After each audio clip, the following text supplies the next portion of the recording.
Welcome to the Small Circle Podcast, where our mission is to make it possible to personalize disciple making for anyone, anywhere.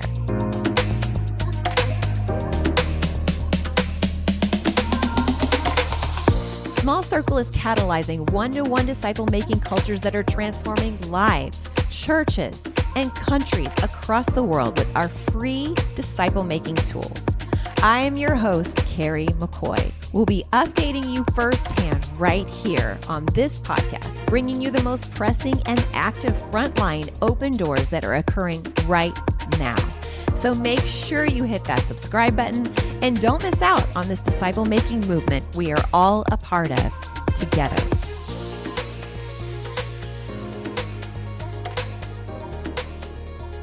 So I've been sitting here kind of laughing, trying to figure out how to start this episode because I'm sitting down with my husband, Steve McCoy, who is the founder and, of course, visionary of SmallCircle. And anytime you sit down with your spouse, you never know what you're going to get. But here we are trying to do a podcast as a husband and wife, having fun. And I've literally been sitting here just laughing together, like, how are we going to do this? Because we do love each other. We do this every day, both passionate about one-to-one disciple making and venturing for many years now in ministry together. So without further ado, welcome again. Welcome back to the SmallCircle Podcast. Excited. Yes.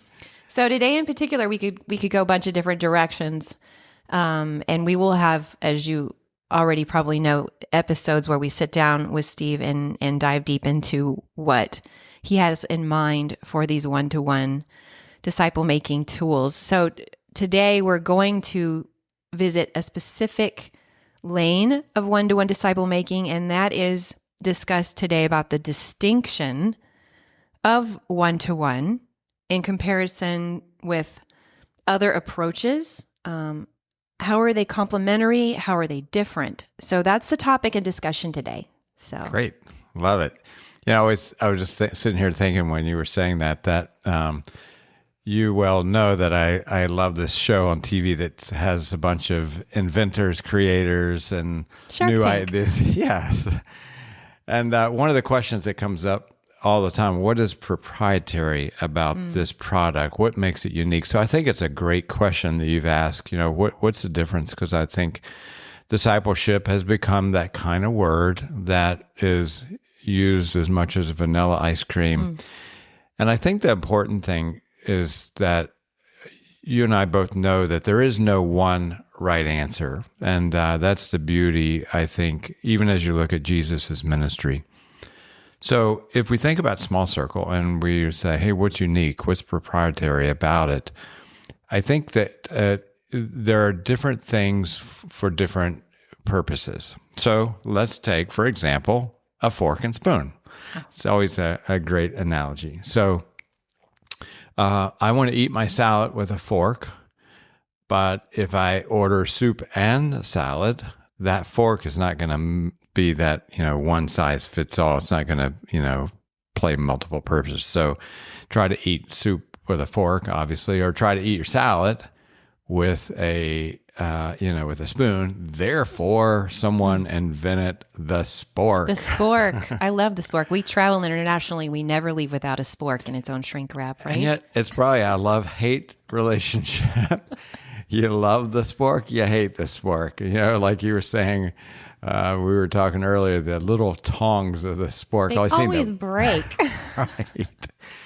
So a lot of times when you look at the church culture, we've tried to make like a one-size-fits-all. And you pointed this out just a few weeks ago. We were in Brazil, and you pointed this out, and I thought it was so right on that human beings are not a one-size-fits-all, right? You like you said, you go into a store and you try something on it says one-size-fits-all, and it's almost like one size fits nobody. And so what Jesus was getting at when he sat with the woman at the well, when he spent time with Zacchaeus, when he was with Nicodemus, it was one size fits you. And that's one of the core differences in SmallCircle. And it's not better or worse. It really isn't. A fork is not better than a spoon and vice versa.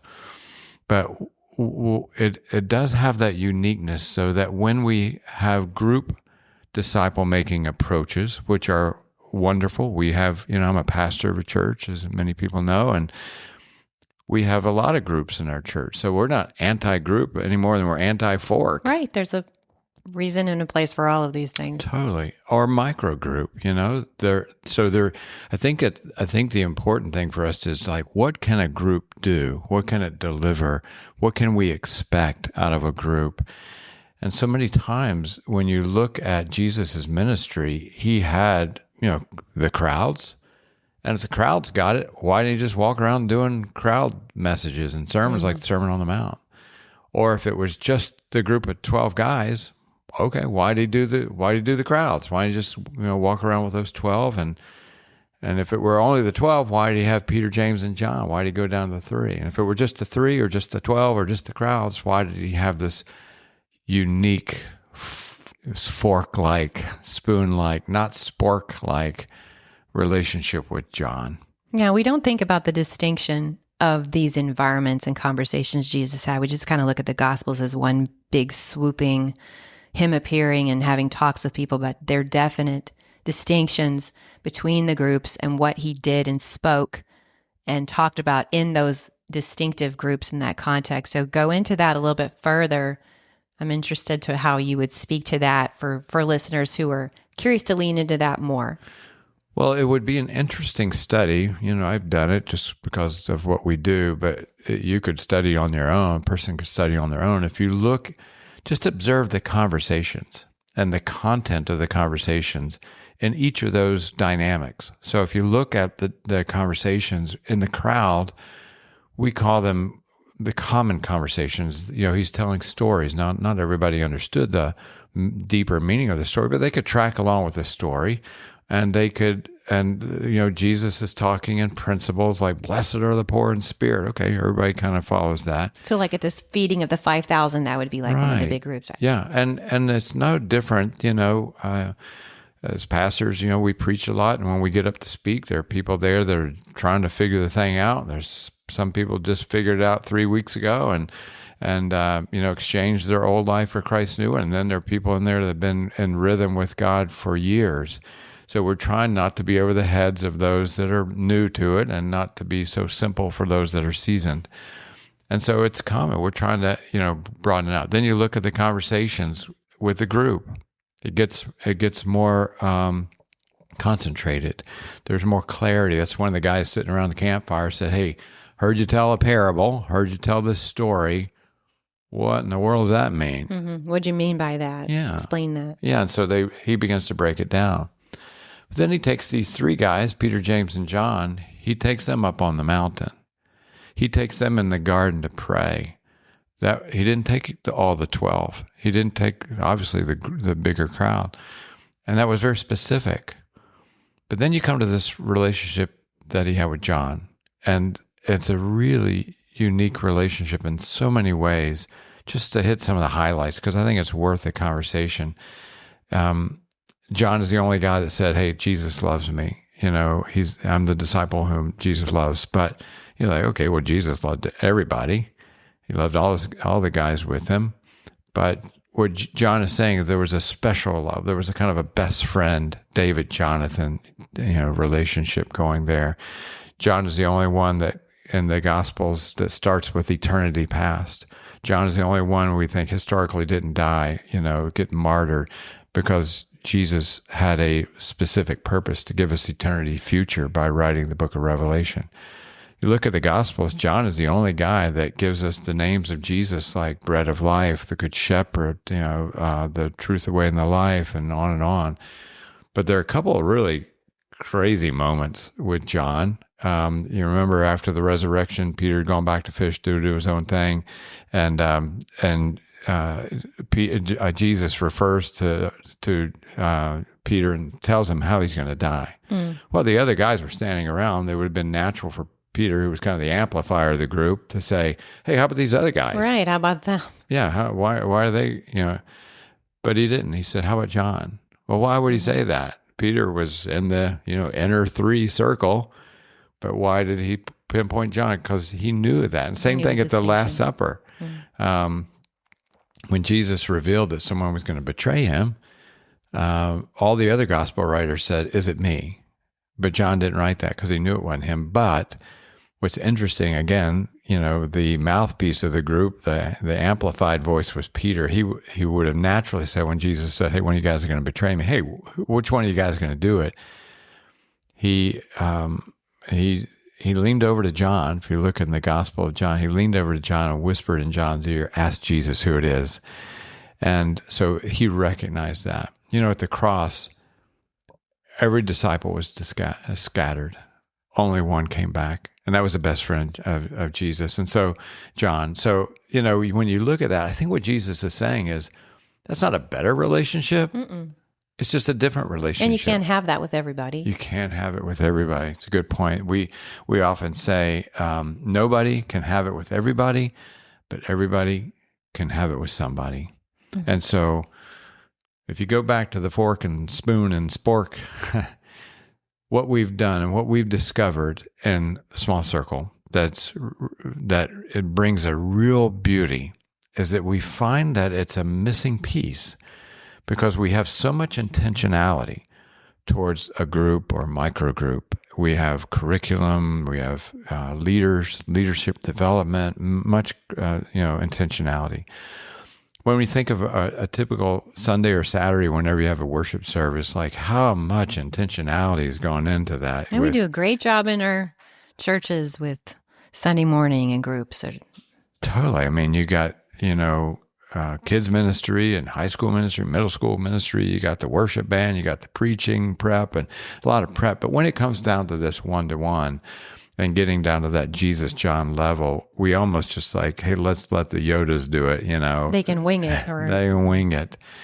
And but not a lot of intentionality. So when you do, I think every church has a handful of Yodas that can just go to a coffee house, sit with somebody, open a Bible, whatever, just kind of organic. They just make it look easy. Totally. The problem is the people that they are investing in, they rarely multiply that, because when you're sitting with a Yoda, your primary thought is like, boy, I can never do that.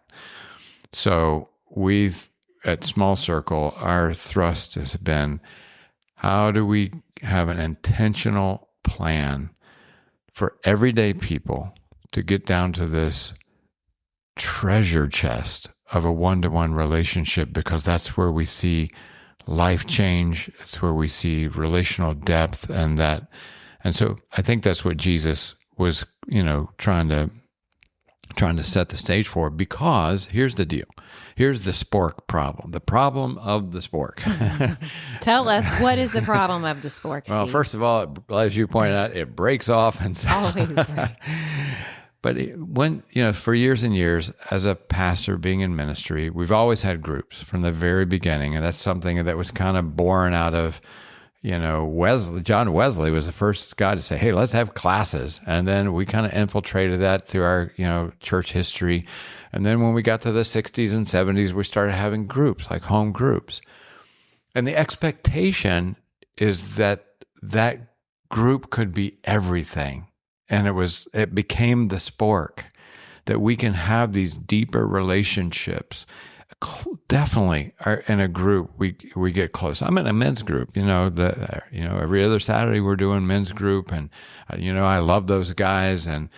But when I'm driving to the group, I have an expectation of what it can be and what it can't be. It's got a limit. It does. Not everybody gets a turn to talk. If one person comes in and has something heavy, then maybe someone else had something heavy. They didn't have a chance to share. If somebody does have something heavy, how many weeks can we spend on that one person? And almost just socially begins to feel, okay, is this just Bob's group because Bob is going through a tough time? So every week we're talking about Bob, and how long can we talk about Bob? Or some people are probably thinking, okay, how long do we have to keep talking about Bob? And then we do talk, you've talked about this in your trainings a lot too, where you have the toggle and the struggle between the extroverted sharing and the introverts that don't get always to wedge in. And but I mean, I'm by nature, my wiring is an introvert. And so we've got a couple of super extroverts in our group, and when they'll say something that's just out there, I mean, it's completely transparent, and which is rare,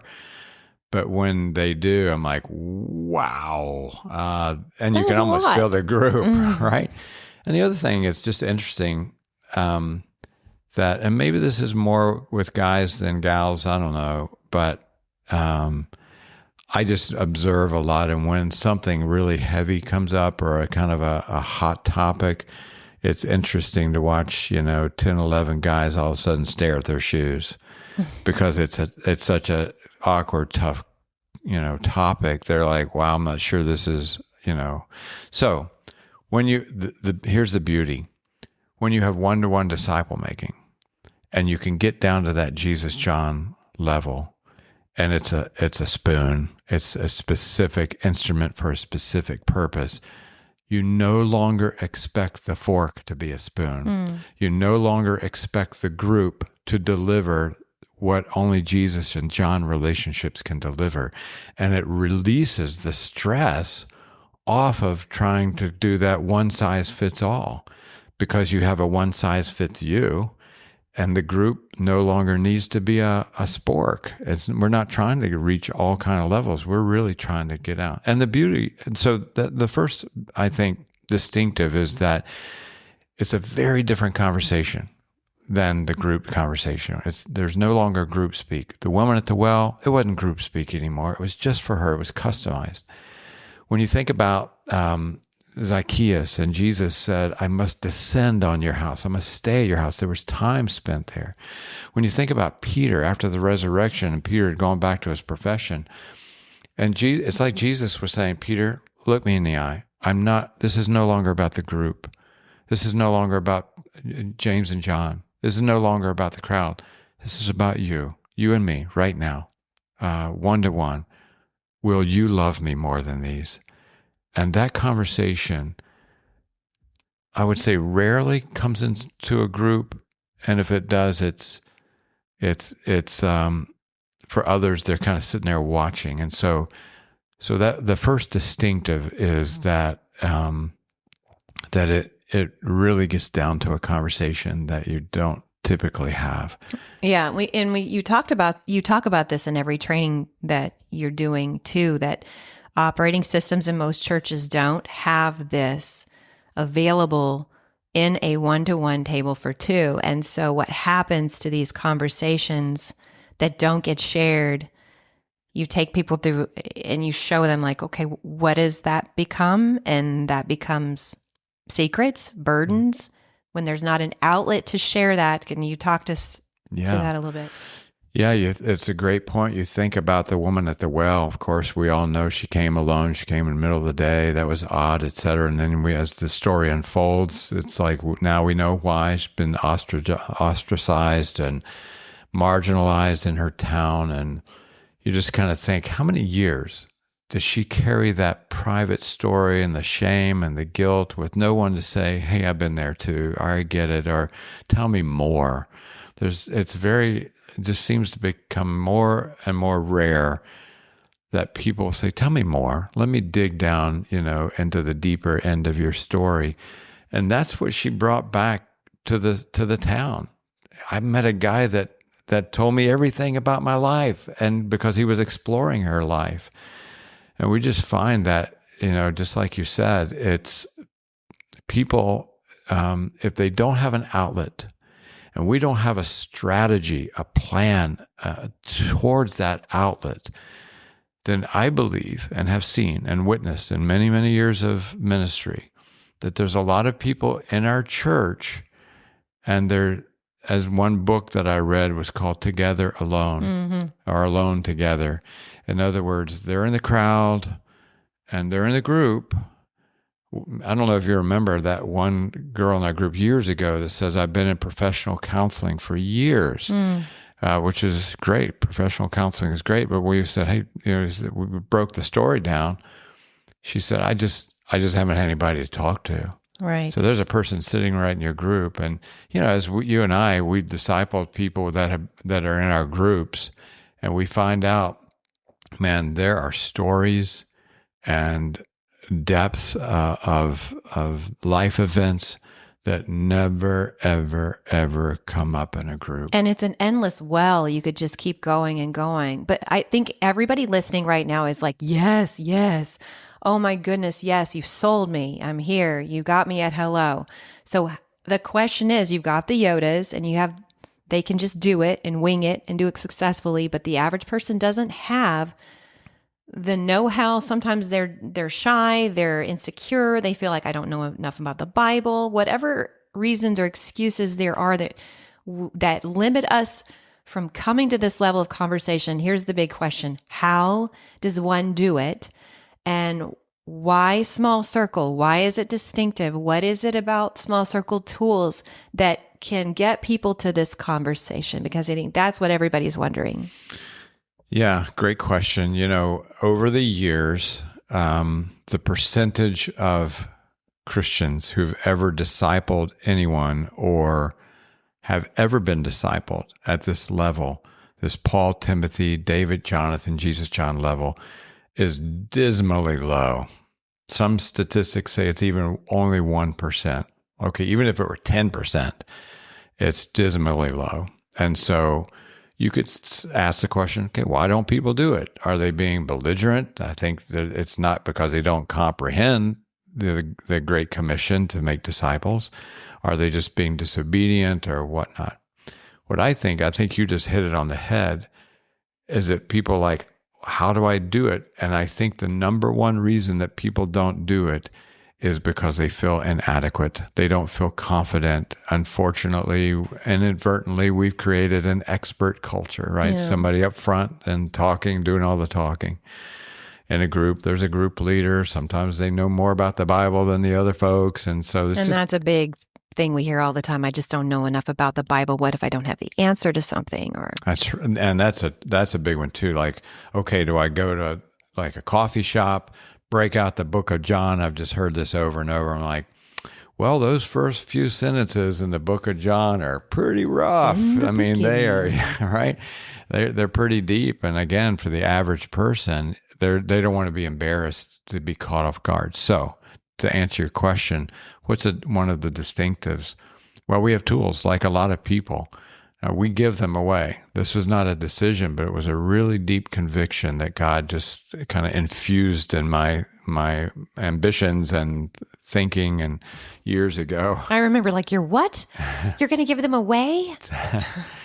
And people along the way have said, well, if you just charge $1 a book, but no, it's not a decision, it's a conviction. It was. But our champion is the everyday person. We call soccer mom Sally, truck driver Ted. And we believe and have seen over the years that if we follow our mandate as leaders, which is to equip God's people for the work of the ministry, in this case, for the work of disciple making, they can do it. And that's the plan.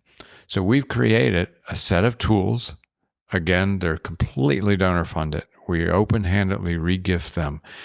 And these tools help people get to that deeper level, not just by having a booklet with, fill in the blank information, but we really worked hard, especially in the mobile app. We worked hard at how are different creative ways, how can we get crazy creative in ways that bring people together, and just by time, through the power of the Holy Spirit and through some creativity, how do we begin to open up the stories? So we have what we call labs, and the labs are sometimes that's the secret sauce. It's the secret sauce, yeah. If you just thumb through a book of ours or go through the web, the mobile app, think, okay, I see the questions and whatnot. But there are different things we do, like the labs. It's what we call light bulb learning versus classroom learning. Jesus all the time was bringing people along. Like when he fed the thousands, he could have done it instantly, but he gave the disciples the baskets and let them kind of see the multiplying fish and bread. Peter, step out of the boat. So he was always doing these metaphors and pictures of, fig plants and oil and virgins and weddings and seeds and water. I mean, just so many. In fact, 67 distinctive pictures that he paints in the Gospels. So we incorporate all that. We infuse that and put these in the labs. We journal together.